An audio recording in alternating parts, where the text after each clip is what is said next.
Fine, we all know the mitzvah, the rise of Lesilbash, Shatnez, Temur Fishtim Yachdo, and the Rebbe kocht very much in the Limud.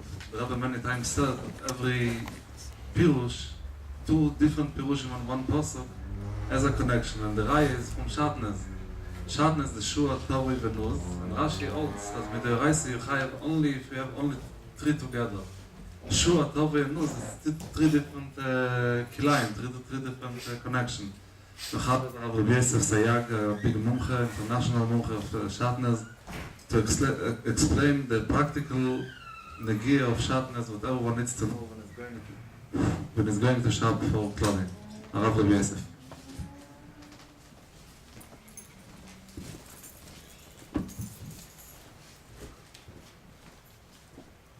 We're very happy to be here, especially that the Rabbonim of Crown Heights were very mechazik us to come, and hayos there was a issue that arose, so they were asked that we should come and speak about the mitzvah. We all know about the mitzvah, but the more we learn about it, the better we'll be able to keep this mitzvah properly.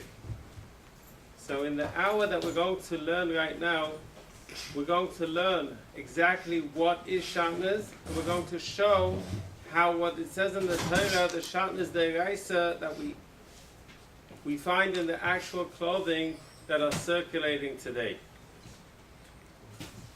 So of course, shaatnez is mentioned twice in the Torah. Once in Parshas Kiseitze, where the pasuk says, "Lo silbash shaatnez," we're not allowed to wear shaatnez. And what is shaatnez? Semeh upishtim yachdav, a combination of two different types of fibers. The taich of the word shaatnez is a taroides, is a mixture, and this is what the Torah says we're not allowed to do. We're not allowed to mix the wool and the linen. And all the halachas of shaatnez is pasha to be mevara what type of mixtures, what type of chiburim creates the issa of shaatnez. So Aleph, what is semeh? Semeh, the Yerushalmi teaches semeh. Stam is referring to semeh rechelin, which is sheep's wool, which that includes rams and lamb's wool. And that's also together with pishtan. Pishtan is something that grows from the ground. And it's from these stalks where they pull the fibers and they create the linen fabric. In its raw version, it's called the flax. Once it's processed, it's called linen. So what's the first step of keeping the mitzvah? Is pasha to getting used to reading the labels, which seems to be a davar pasha, but in truth, once a week or once every 2 weeks, we're getting garments that actually say on the label wool and linen. Like here's one example. It says over here 54% wool and 46% linen. Is it clear? Maybe we should switch off some more lights.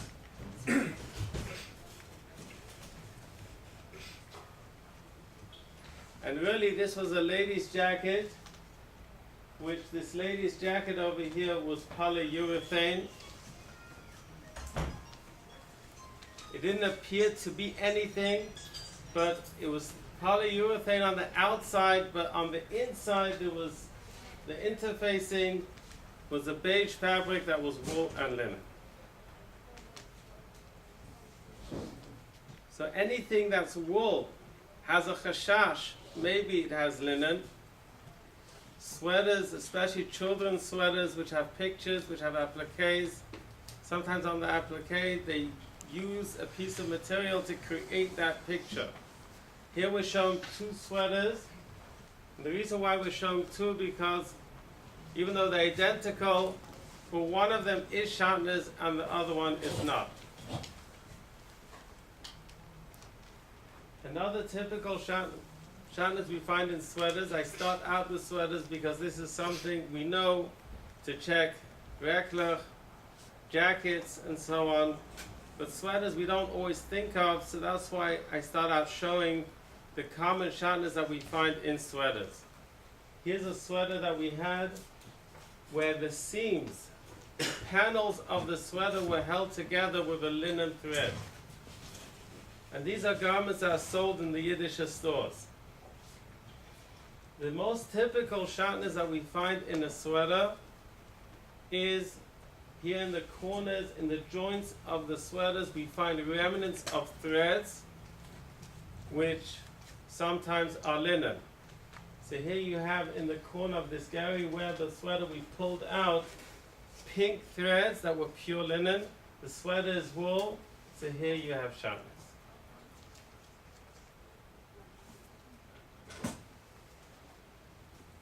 Is a child's wool knit hat. We said on the label 100% wool, but here the top of what it means when it says 100% wool, that's referring to that garment itself. It doesn't tell you anything about the stitching threads. Here the top of the hat was sealed with a linen thread, and that's enough to create shaatnez. The Shulchan Aruch says, a chut kolshehu of pishtan in a beged of tzemeh is enough to create shaatnez. Now, just like we check anything made of wool, so too linen garments also require testing. In the summer, there's a lot of linen garments. Here you have a linen sweater, where the yarns that were holding, that were sewing this linen sweater was wool. It's very common to find shaatnez in a linen sweater. This was a dress years ago that was made by a Hamish company. It said on the label linen and rayon, which is true for the great part of it. The black panels were wool blends. So here the company had spent $25,000 making all different types of this type of garments, only to find out that they were all shaatnez. So shaatnez, the Drushat Tzlach brings down, makes the word sotan az. The sotan stellt sich very stark why people should think everything is okay, we don't need to check it, or for whatever reasons. Or why does the sotan stellt sich so stark? Because the sotan knows that with one beged that is shaatnez, he can create tremendous amounts of averos. Kol rega v'rega, every moment of a beged of shaatnez that is being worn, it's another issa. It's a lav de'iraisa. So in 1 minute you can be over more than 60 averos. 1 hour of wearing it. And sometimes I go to people's homes and I do what's called house calls, home visits, and we go through all the closets and all the clothing, and we find garments that have been passed down from one child to another child, and they were shaatnez. So the Sultan knows that with a few garments he can create so many isurim. So it seems that's why the Yitzhar stellt sich so stark that people should think everything is okay and they don't need to check and so on. So that's one type of the word shaatnez, makes the word sotan az. But shaatnez also teaches us exactly how the chibur of tzemah and pishtim and what type of chibur creates the issa.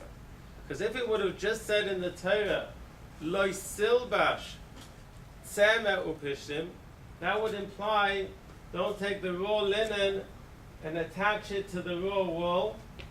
That already will create an issa. But the Torah says the word shaatnez, which shaatnez is a nitrikun. Shatnez is an acronym which makes 3 words. The shin ayin makes the word shua, the tes makes the word tavi, and the nun zayin makes the word nuz.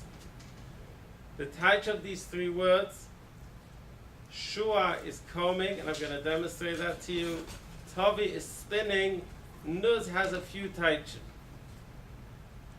But first we'll see what nuz is, what shua is. Shua is combing. See here, I have some of the raw wool. So the raw wool has to be pulled apart. Doing this on Shabbos is the Av Melach of Hamanapetz. Just machlekes rishonim if it's biyad or bekli. So taking a lock of hair and preparing it for the spinning and the weaving process, the wool has to be combed. And that is shua. So we're going to take a few locks of hair, attach it to the teeth of this comb, spreading it out over the teeth of the comb, and then with a second comb, actually combing it out. So if shua was not done to the tzemeh can't become a davar asa. So this is the first step. The first step is combing the wool. The linen is also combed, just different utensils are used to do that. And then after it is combed, it is then spun. So we're going to remove the combed wool from these combs.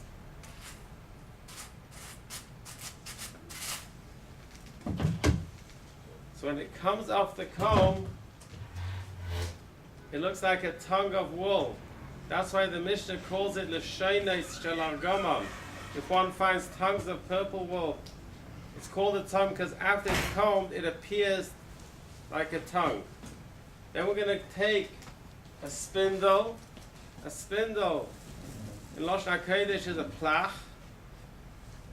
So we say in Eishes Chayil, v'chapeha tom chafalech. The Eishes Chayil who makes certain there's no wool and linen in the garments in the home. V'chapeha tom chafalech. With her hand she holds a plach. A plach is a spindle, which is a stick which has a weight on the bottom, a hook on top. Here we're going to take this tongue of wool, attach it to this hook on top, and then it's going to twist and tie all these hairs together, creating a yarn.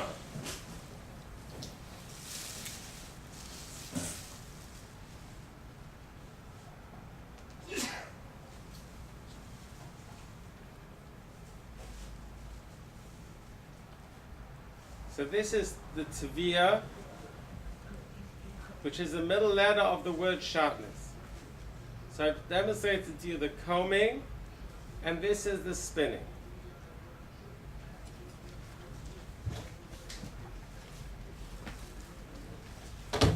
Nuz has another taich, which this is how Rov Rishonim, the Rabbeinu Tam and Rov Rishonim learned that way.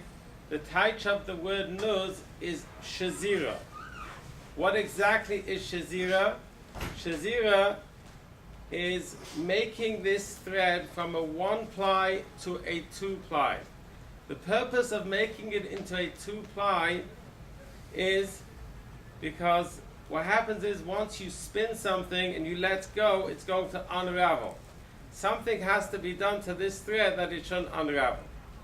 So what they do is they take this thread, and now I'm going to take this off the spindle and I'm going to spin it in the opposite way. So I took it off the spindle, I'm going to tie the two ends.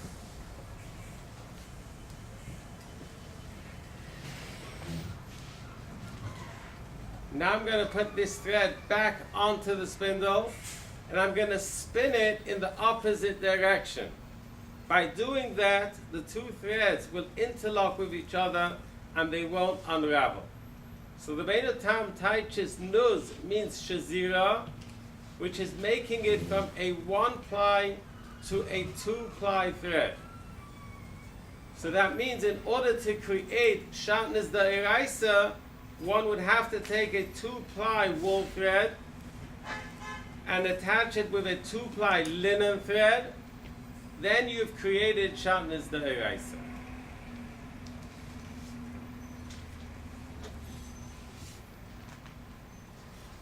Rashi taiches nuz means ariga, means weaving. You don't need to have a 2-ply thread, even a 1-ply thread, but you weave them on a weaving loom, you create a fabric, then you created shaatnez deraisa.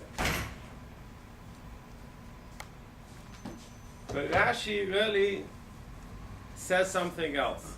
According to the Rabbeinu Tam, just taking a piece of wool and a piece of linen, yachdav, you're putting them together in any form or shape, you've created shaatnez deraisa.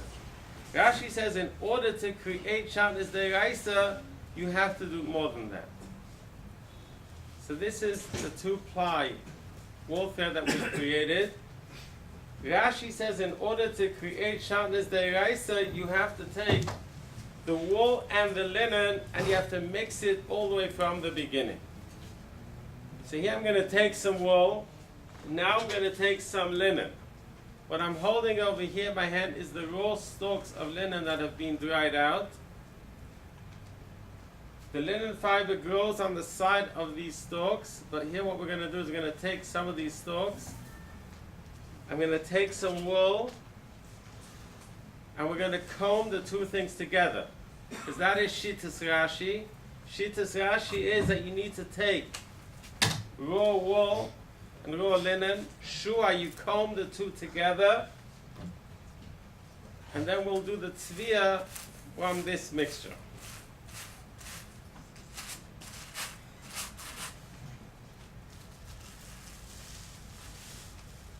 So we're spreading it out over the teeth of this comb.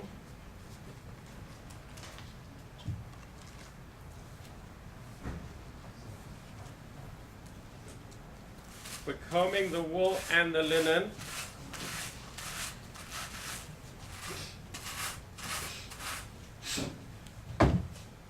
Now we have a combed mixture of wool and linen. And from this mixture we're going to spin a thread.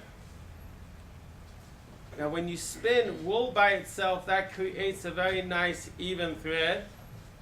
However, when you're going to spin wool and linen, that creates an uneven thread. This is what tends to happen when you mix wool and linen, because linen is something that's hard, wool is something that's soft.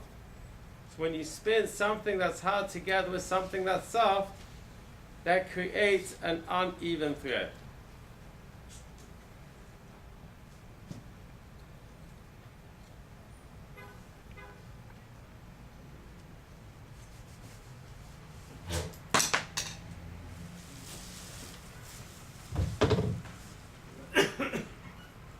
So this is,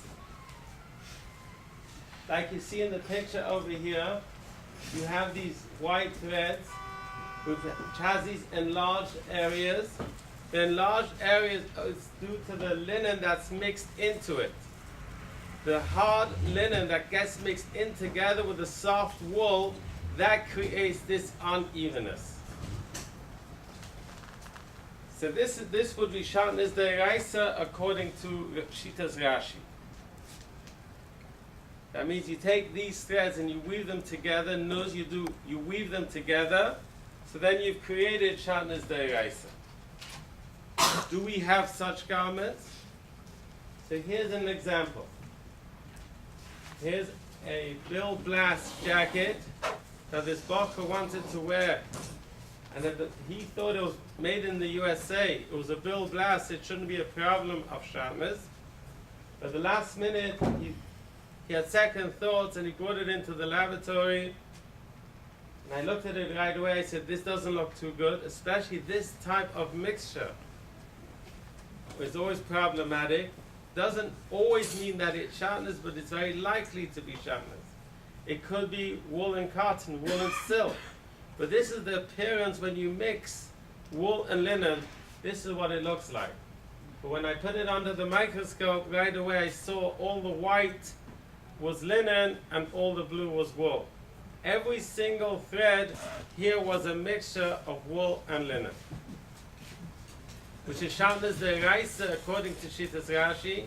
And the Bach speaks out, and the Avada, the Rabbeinu Tam, is also maskim to Shittas Rashi. Here's another example. Here's a leather glove. This leather glove is a tan fabric on the inside with all these speckles, and turned out to be it was 99% wool and 1% linen. And that's all it takes to make shaatnez. The issa of shaatnez is any taruvas of tzema upishtim, any mixture of wool and linen.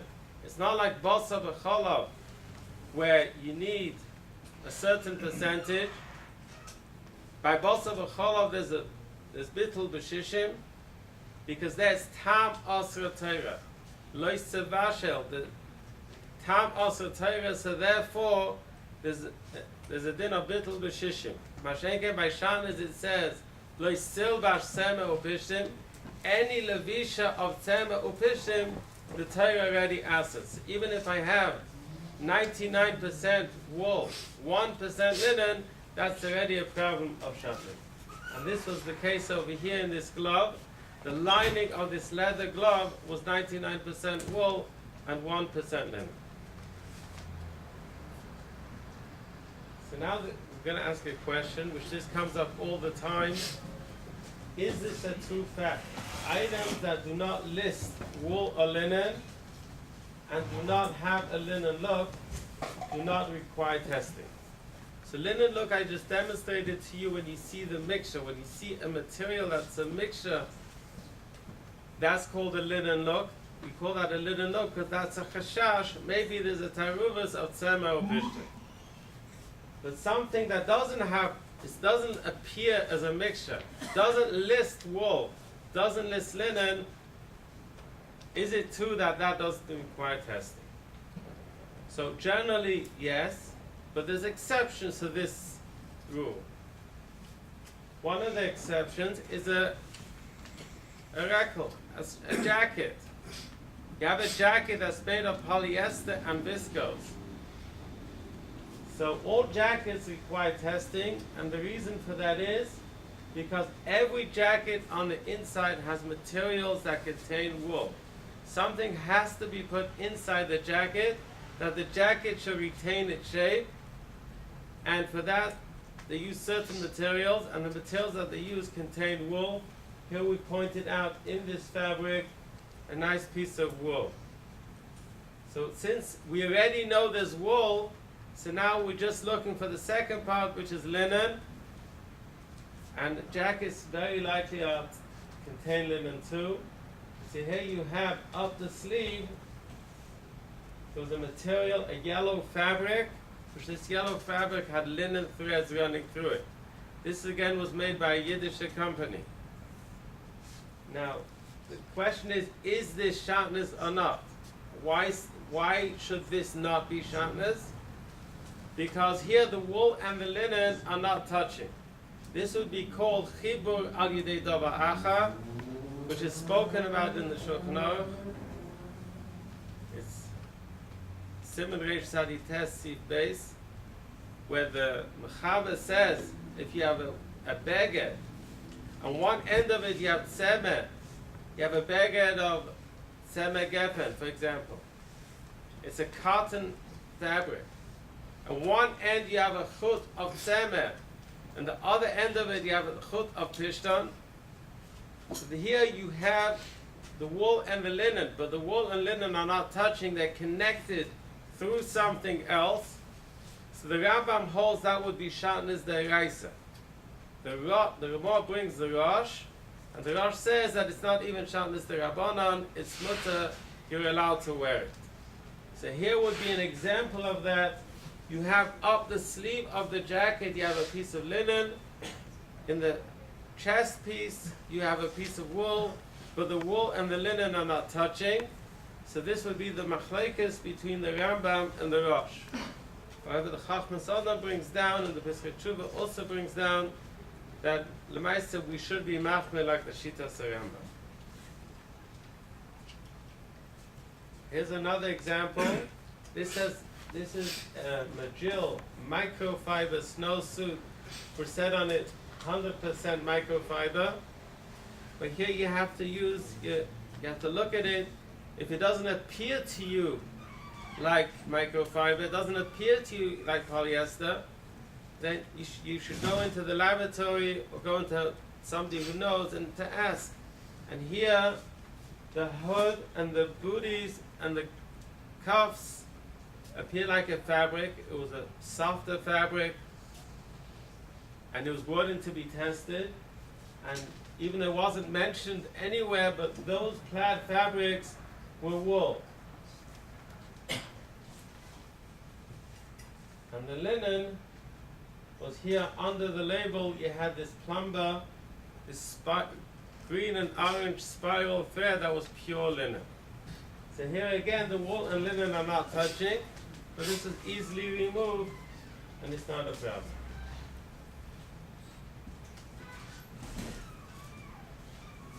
Kuchmas, Russian hats, a lot of them have shaatnez on the insides, even though they're rabbit fur, other type of furs, but something has to be put inside this hat in order that it shall retain its shape. So here we're turning the hat inside out. Here the brown is linen and the colorful part is a wool blend. So here you have wool and linen within these hats. Most of these Russian hats do contain shaatnez.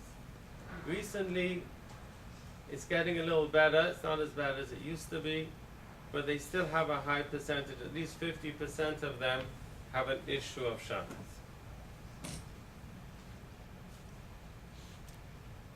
Trimmings, appliques, and pom-poms could be a problem. This came from our Shatnez laboratory in Borough Park and in Zurich.